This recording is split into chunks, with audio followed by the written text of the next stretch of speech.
All right, we need to go now. But would you be contesting in 2027? Good question. If Nigeria is still around and there is an electoral system to follow, my love for Nigeria is undying. Mark that. I will appropriately associate with the groups and individuals I think are like-minded and will try to rescue But you would like to still run with Peter Obi? Absolutely. But if it's not coming to Labour Party, you're not willing to leave the Labour Party? If you had heard what I was saying on air 2 months ago, there are 2 individuals I will succumb to. The first one has not said so. I'll not say it on his behalf. The second one is Peter Obi. Like this in Honda shall never. Yes, so the man, one of the man I respected so much, Datti Baba went to Channel TV, you understand? So he deliberates concerning this INEC, you understand? So he said that the INEC should be credible, you understand? And you understand? So he also talks about this 2027 election, you understand? He said that he will run with Peter Obi. You see, no matter what. So I know my talk too much, make on this to my UT talk. So please also kindly share your thoughts. I'll follow for more updates. Wonderful job, boy. Yeah, I hope that you've gone to realign your registration because INEC has started that process. This week. Yeah, they'll start. The online is started on Monday. This week, yes. Yeah, on Monday they will start. How does that make? I mean, what do you feel about that process? Normal. Nothing special about it. You'll be very critical of INEC. So I imagine that, I mean, from the by-elections and the conduct, in your own assessment, what do you think? Before what I think, let's get something straight. Let's mark out certain boundaries. A statement of fact is not, in effect, a criticism. The whole Nigerian media reports insecurity better than opposition members or politicians do. But when the mainline media report it, it's normal. When an opposition politician says there is insecurity, or those who promised security have failed in providing security, then it becomes criticism. But in reality, it's a statement of fact. Over and beyond that, some people go to categorize statement of fact as personal attacks. Some people go to the extreme level of saying that they're insults. In reality, they're not, for God's sake. Some people who do politics are in business of politics to make better their societies or their country. In so doing, you cannot afford to close your eyes. Others make a living by actually undoing what people like me are doing. And for what is left in the rest of this administration, sometimes one feels like, okay, you said there is security, let's see it. You said the economy has improved, let's see it. The question you're asking me about INEC, I have never been critical. I don't have energy to spend on criticizing INEC. INEC conducted a fraudulent and bad election, which is not up to now consistent with the Nigerian constitution, the declaration itself. And I stated it. They have finished us. They have declared a government that is in place and providing the kind of governance they can provide. So I have no business with INEC besides the statement of fact. Now, having cleared this, and it is very, very important to do so, statement of fact, let INEC do what they feel like. Let their conscience judge them. Let posterity judge them. Let Nigerians judge them. By November this year, yes. Professor Mahmoud Yakubu's time at INEC will gradually wind down. In your own view, the leadership of INEC could be very critical. Nigerians are asking for electoral reforms and looking forward to an election that will bring some level of trust in our democracy. What are your own views about who should be the next who should lead INEC going forward into our critical 2027 elections? Very simple answer. A credible person. That's all I want. That's all I want. A credible person. Not somebody who would clearly read what the Constitution provides. 25% in at least 2/3 of the states of the Federation and the FCT. And go ahead to breach the Constitution and put Nigeria in what Nigeria is in today. Just one individual. If you recall, I told you, throughout human history, individuals make or break nations. This man is going to be responsible for what is happening in Nigeria. It is wrong. I still say it is wrong up till now. Without apology, it's a statement of fact. Another arm of government upheld what he did.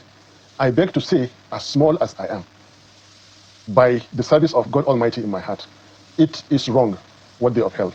But you were proven wrong by every institution of state. We were not wrong. The court says you were wrong. No, they have the power to say we were wrong. Now, this is another clarification we have to make. The courts have the power to say you are wrong, even if you're not wrong. And we were not wrong. That election was rigged. And that election, the results up to now are not consistent with the Nigerian constitution. Anyway, leave that. You ask me who I want is not important. I want a credible person. I would rather we talk about democracy for once.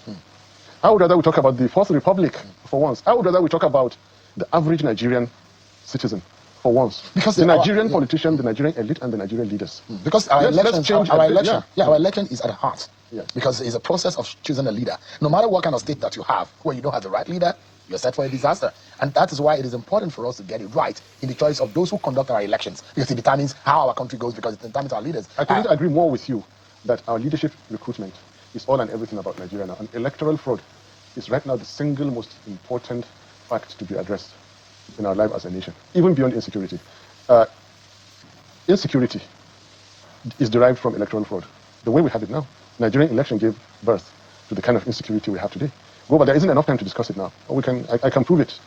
Corruption is aggravated by the kind of electoral fraud that we have. The destruction of our youth, the destruction of our systems, including the judiciary, these are all guaranteed by the types of elections we hold. So, yes, you couldn't be more correct, and I could not agree on you on anything more than our leadership recruitment is the bane of our problems today. You look at where we are as a people today, and there are a lot of factors that happen globally that could have pointed us into prosperity. COVID could have taught us a lot of lessons that would have directed us in the way of tech and innovation. Because in the rest of the world, it brings them up for the worse, and it helped them to wake up. There's some part of their brains that weren't working before COVID, and a lot of things started happening. A lot of businesses came to boom after COVID. The war in Ukraine and Russia gave rise to a lot of countries' prosperity. Nigeria is quite different. Sorry to cut in. Absolutely. I want to say a lot in this our engagement. Nigeria is quite different from the countries you're talking about, and right now, all Nigeria needs to prosper is good leadership. That's the one and only. That's the one and only thing. Everything else will fall in place. We have been underestimating how industrious Nigerians are. A Nigerian from a badly disadvantaged state raises a little capital, and you find him in China, in South Korea, creating businesses out of necessity. Come back to Lagos, come back to Abuja, and those people are thriving. All we need in Nigeria today is good leadership, and everything else will fall in place. Insecurity will be sorted with the right leadership. But to get that right leader, you must produce them through the right way. Well, do we have that sort of, you were on the ballot as a running mate in 2023. Does it look like the year that we could have gotten it right? If not, 2027, do we have a possibility of getting it right as a people? I doubt 2027. Why? Quite frankly, I'll come back to that. But your question is spot on, but could even be more so. 2023 was not exactly there. 2015 was there, but not just to get the election, but to get the right leadership. 2015 was when Nigeria was disappointed, was when Nigeria was let down. 2015 was when we realized that some people are in Nigerian politics for the wrong reasons. Here is a government, no names called, given power easily, not even going to court against them. Took 6 months to form the government, and then corruption started afresh. Insecurity took new dimensions and everything. Your question, as good as it was 2023 or 19 or 15, the time that Nigerian leadership would have begun to answer their names. Good leaders begin to Nigerian politics produce good leaders. When in 2015 we thought it was good leadership produced, we came to realize it was indeed bad leadership produced. That was when Buhari came into power. I don't want to call so you thought, the fact that when you mentioned the year, so it's a fact that you thought that a lot of Nigerians were disappointed. The Buhari government came with a lot of hopes and expectation. That's what you meant. Nigerians were disappointed. Absolutely. Was there something that Buhari could have done? I mean, coming with that huge expectation, someone that ran for the fourth time and won the election, running and hoping that he's going to make Nigeria better. What would you say was a problem? Was it an issue of lack of preparedness, or the fact that there were no intentions of good governance? Do you really want me to say it? Absolutely. May God forgive all of us, especially the departed. I did mention that some people were in the game for the wrong reason. And I think we're not far from the truth in that regard. Here was a gentleman that was retired from the army, removed from power at the age of 42. No trade to his name. So the first thing to do, of course, after coming out from the 3-year detention and everything, politics. When, during the Abacha time, the arch enemy of Abacha, so become friends with this one, get an appointment, and when they got that appointment, it was a different story from the leadership of 84, 85. There was no longer truth, there was no justice. It was corruption and corruption and corruption. Everybody knows how corrupt that government was. Up to now, there is money still being claimed by the federal government of Nigeria. And this is a statement of fact, I'm saying. 2003 happened.